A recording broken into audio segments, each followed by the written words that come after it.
رئيس الوزراء يقوم بافتتاح عدد من المشاريع التنموية في إقليم أوروميا.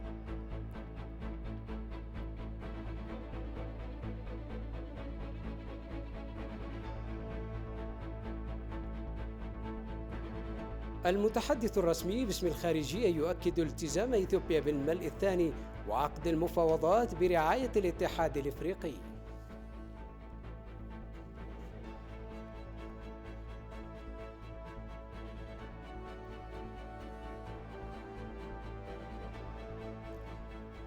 أعزائنا المشاهدين، مرحبا بكم في نشرة الأخبار، أقدمها لكم كمال سليمان من هيئة الإذاعة والتلفزيون الإثيوبي من أديس أبابا. افتتح رئيس الوزراء الدكتور أبي أحمد مشروع طريق موجو مكي باتو، وهو جزء من طريق موجو هواس السريع، حيث كلف المشروع 6.3 مليار بر، وهو المشروع الذي يعتبر جزءا من شبكة تربط القرن الإفريقي، وهو أيضا جزء من طريق إفريقيا الذي ينطلق من القاهرة وصولا إلى كيب تاون. ومن المتوقع أن يساهم المشروع بشكل كبير في تعزيز العلاقات الاقتصادية لإثيوبيا مع منطقة القرن الإفريقي، بالإضافة إلى الدور المهم الذي يلعبه في توسيع أنشطة التصدير والاستيراد لإثيوبيا، والتي كانت معتمدة على ميناء جيبوتي فقط. ويجري حاليا تنفيذ أعمال بناء طريق باتو أرسي نجلي هواسا، وهو الجزء التالي من بناء الطريق. ومن المتوقع أن يسهم الطريق في زيادة الإنتاجية الزراعية المحلية، وكذلك تعزيز الصناعات الكبيرة والمتوسطة والصغيرة على طول الطريق. وفيما يتعلق بالسياحة، توجد على طول الطريق بحيرات أبياتا وشالة ولنجانو وهواسا، مما يخلق بيئة مواتية للسياح المحليين والأجانب.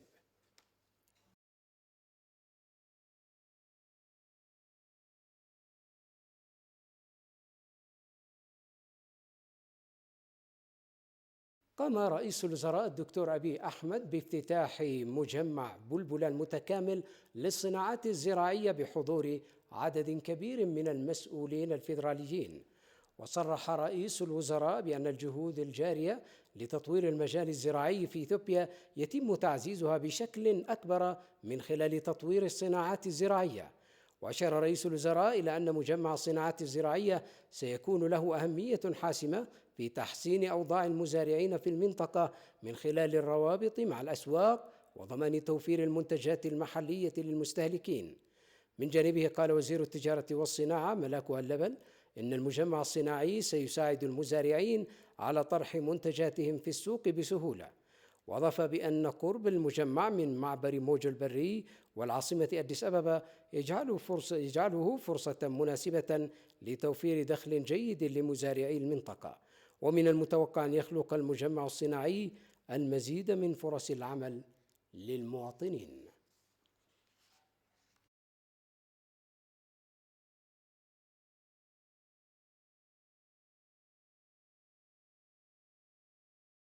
في بيان صادر من قبل رئيس الوزراء يوم أمس السبت، فإن حكومة إثيوبيا تواصل التزامها بإعادة بناء إقليم تيغراي وضمان توفير المساعدات بما يكفي للمواطنين ومواصلة جهود إعادة إعمار الإقليم.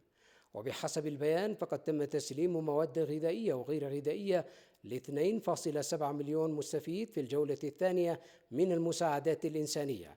ويشير البيان إلى وجود فجوة كبيرة في توفير المواد غير الغذائية، مع قيام الشركاء بتغطية ما يقرب من 33.3% من إجمالي المتطلبات. وتمت معالجة مسألة الوصول إلى الدعم الإنساني بشكل مناسب من خلال النظام الإخطار المعمول به الآن. وبحسب البيان يتم الآن الوصول إلى بعض المناطق النائية التي كان يتعذر الوصول إليها من خلال الحراسة العسكرية. كما أضاف البيان حيث تم منح تصاريح تمديد التأشيرات للأجانب الذين يعملون في المجال الإنساني في الإقليم، كما تم تقديم دليل إرشادي لهم. كما تعمل وزارة الصحة على تشغيل المرافق الصحية في المنطقة من خلال توفير إمدادات ضرورية. وتم نشر ما يصل إلى 60 فريقا صحيا متنقلا حتى الآن بحسب البيان. وخصصت وزارة الزراعة الفيدرالية مبلغ 10 ملايين بر لتعزيز المكاتب الإقليمية للزراعة والموارد الطبيعية وجلب أكثر من 126 ألف قنطار من الأسمدة من ميناء جيبوتي. وتعمل وزارة المالية ووزارة السلام عن كثب مع الاتحاد الأوروبي والبنك الدولي وبرنامج الأمم المتحدة الإنمائي من أجل إعادة بناء البنية التحتية الاقتصادية والاجتماعية المتضررة والمدمرة في إقليم تيغراي. ورحب رئيس الوزراء في ختام بيانه بدور المجتمع الدولي الذي دخل في شراكة مع الحكومة الإثيوبية لتقديم الإغاثة التي تشتد الحاجة إليها.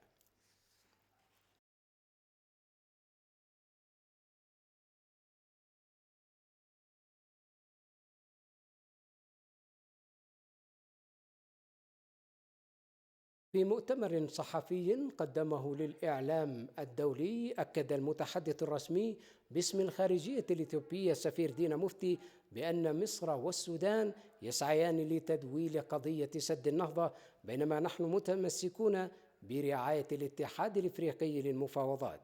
وأوضح المتحدث الرسمي باسم الخارجية الإثيوبية أنه لا يمكن لإثيوبيا التفاوض حول اتفاق شامل وتقاسم للمياه، مشددا على أن ذلك يجب أن يكون في منبر آخر لأننا نتشارك مع دول أخرى في حوض النيل.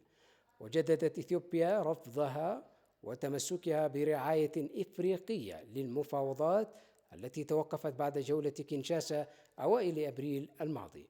وتساءل مفتي لماذا نسعى لوساطات دولية في الوقت الذي لم يفشل الاتحاد الإفريقي في تسهيل عملية التفاوض.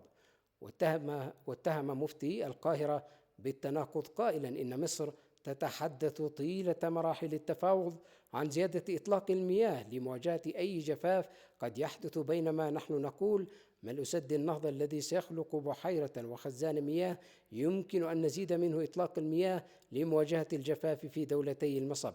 وأشار إلى أن بلاده يمكنها إجراء عملية ملء سد النهضة خلال عامين باستغلال موسمي الأمطار في البلاد، لافتا إلى أن إثيوبيا تريد أن يكون النيل جسرا للتعاون والصداقة. وقال دينا مفتي في المؤتمر الصحفي إن الاتحاد الأوروبي قد راجع موقفه السابق وعاد النظر في إرسال خبراء يراقبون الانتخابات العامة المقبلة في إثيوبيا. وأوضح السفير دينا كافة الاستعدادات الشاملة للانتخابات المقبلة، وقد أبرزت استعدادات مختلفة لمنظمات المحلية والدولية لمراقبة الانتخابات. وقال إن المراقبة من قبل الفاعلين الدوليين ستتم وفقا للشروط المسبقة التي وضعتها إثيوبيا حتى الآن.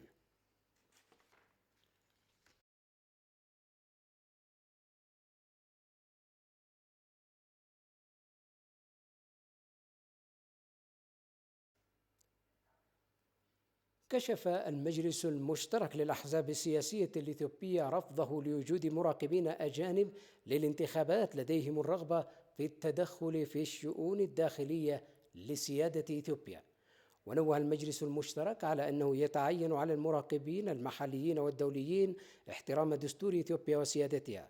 وقدم المجلس إفادة للصحفيين حول القرارات التي اتخذها في ختام مشاوراته التي استمرت لمدة يومين حول الانتخابات العامة السادسة.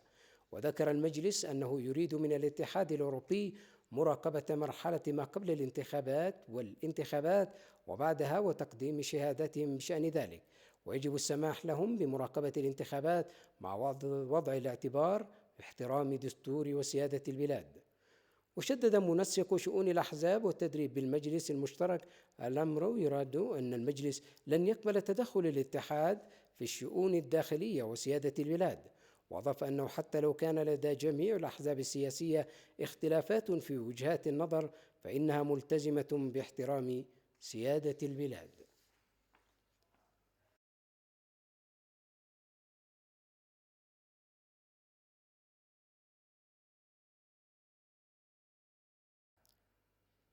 كشفت حكومة إثيوبيا عن أول سياسة رعوية ووثيقة استراتيجية مفصلة بهدف تحسين حياة الرعاة. وتعتبر هذه السياسة واستراتيجية التي طورتها وزارة السلام وسيلة لتعزيز المساعي الاجتماعية والاقتصادية في الأماكن الرعوية وشبه الرعوية من خلال تحسين سبل عيش المجتمعات في المناطق المستهدفة. وحضر حفل إطلاق الاستراتيجية كل من رئيسة اللجنة الدائمة للشؤون الرعوية في مجلس نواب الشعب الماز ملس، وزير الدولة بوزارة السلام الدكتور سيوم مسفن، إلى جانب مسؤولين حكوميين رفيعي المستوى.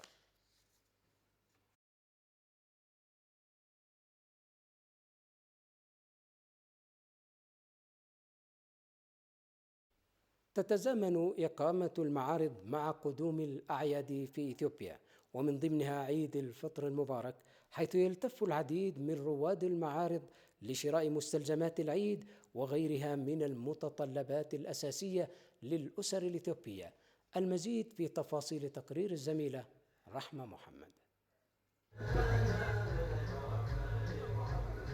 رمضان في أثيوبيا له رونق خاص وأجواء متميزة، خاصة بما يتعلق بالروحانيات والعبادة، فمناخ أثيوبيا المعتدل يساعد على الصيام بشكل مريح. نحن الآن في أواخر هذه الأيام الفضيلة نستعد لاستقبال العيد، ومن ضمن هذه الاستعدادات افتتاح المعارض والأسواق. صراحة أجواء رمضان مرة حلوة ومميزة، يعني مو زي بلاد العرب بس كمان مرة حلوة يعني. تم افتتاح معرض لاستقبال العيد برعاية جوركا لتنظيم الحفلات والمناسبات. ألقى فيها المنظمين لهذا المعرض كلمة حول هذا البرنامج، وذكروا أهم المعروضات والمنتجات المتاحة أمام الزوار للعيد.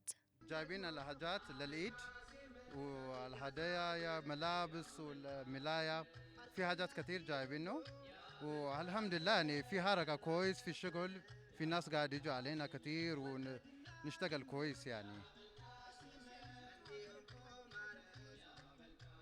طبعا كل الحاجات موجود يعني، بدل جبت أنا في حاجات كتير من حاجات المطبخ، كل الحاجات يعني للعيد وللرمضان، كل الحاجات تستفيد فيه يعني موجود في مقال في الافطار، في محل قاعد تصلي فيه، في برنامج كويس بالليل، في نشيدة، في كل الحاجات موجود يعني. سبب المطار كان في ناس ما قاعد يجوا كان هسه اليوم، لكن الحمد لله في حركة كويس، في كثير ناس بيجوا اشتروا علينا، والحمد لله يعني كويس يعني.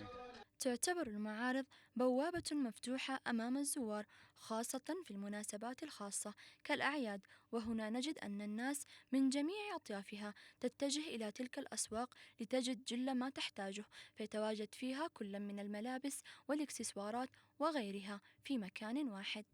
صراحة البازار السنة هذه يعني الحمد لله أحسن من السنة اللي فاتت، لأنه السنة اللي فاتت كان يعني كورونا، بسبب كورونا ما كان في شيء، كنا صمنا في البيت والعيد في البيت والصلاة في البيت. بس السنة هذه الحمد لله يعني العيد مرة الأجواء مرة حلوة ويعني بتشجع. أيوة لاحظت إنه في بعد الحلويات والملابس الجميلة، حتى الألعاب عشان الأطفال والبخور، أنواع البخور وأنواع الملصقات في الحيوط والساعات وكذا يعني، والأحذية مرة حلو. تتميز المعارض بأنها توفر فرصاً أمام المشترين لاقتناء ما يحتاجونه من مستلزمات العيد بشتى أنواعها في مكان واحد. قمنا بزيارة في هذا البازار، وجدنا الكثير والعديد من المستلزمات لهذا العيد. نتمنى لكم وقتاً ممتعاً، كل عام وأنتم بخير. كنت معكم في الإعداد والتقديم رحمة محمد. أكدت الصين أن صاروخها الفضائي الخارج عن السيطرة والذي كان متجها نحو الأرض تفكك فوق بحر العرب وسقط في المحيط الهندي. وكانت مواقع رصد أمريكية وأوروبية تتبع بقلق مسار صاروخ المسيرة الطويلة B5 الضخم الذي أطلقته الصين أواخر الشهر الماضي، حاملا وحدة من محطة فضاء صينية قيد الإنشاء. وانتقد وزير الدفاع الأمريكي لويد أوستن الصين قائلا إنها تهاونت عندما تركت الصاروخ يخرج عن المدار. وخلال الأسبوع الماضي دأبت وسائل الإعلام الصينية على التقليل من مخاوف احتمال سقوط حطام الصاروخ في أماكن مأهولة، مؤكدة أن الحطام سيهوي في المياه الدولية. وبصفة عامة يمكن السيطرة على سقوط الصواريخ الفضائية الضخمة، وذلك عن طريق محركه أو محركات صغيرة جانبية مثبتة فيه، ويتم في هذه الحالة إعادة توجيه الحطام نحو موقع سقوط معين غير مأهول كأحد المحيطات على سبيل المثال.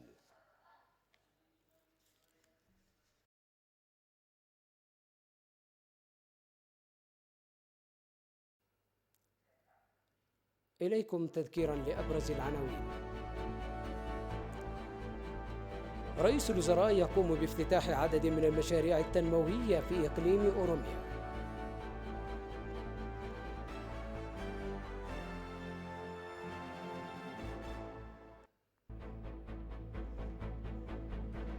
المتحدث الرسمي باسم الخارجية يؤكد التزام إثيوبيا بالملء الثاني وعقد المفاوضات برعاية الاتحاد الإفريقي.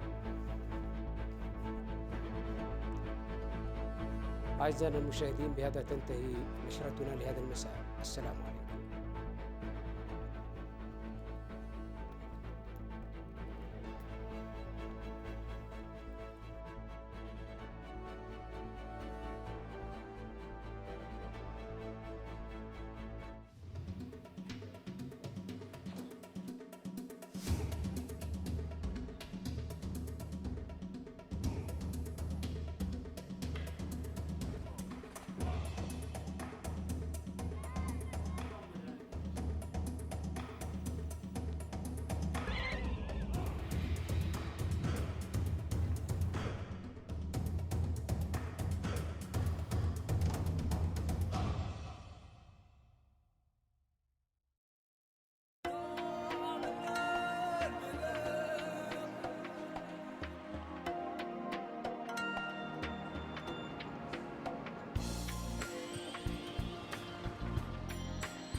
رحلتنا في أثيوبيا بعيدة كل البعد عن العاصمة والمناطق الحضرية في البلاد، لكن العاصمة نقطة الانطلاق للأقاليم الجنوبية والشمالية والشرقية اللي بتتباين فيها الطبيعة ما بين المناطق الجبلية المرتفعة والسهلية المنخفضة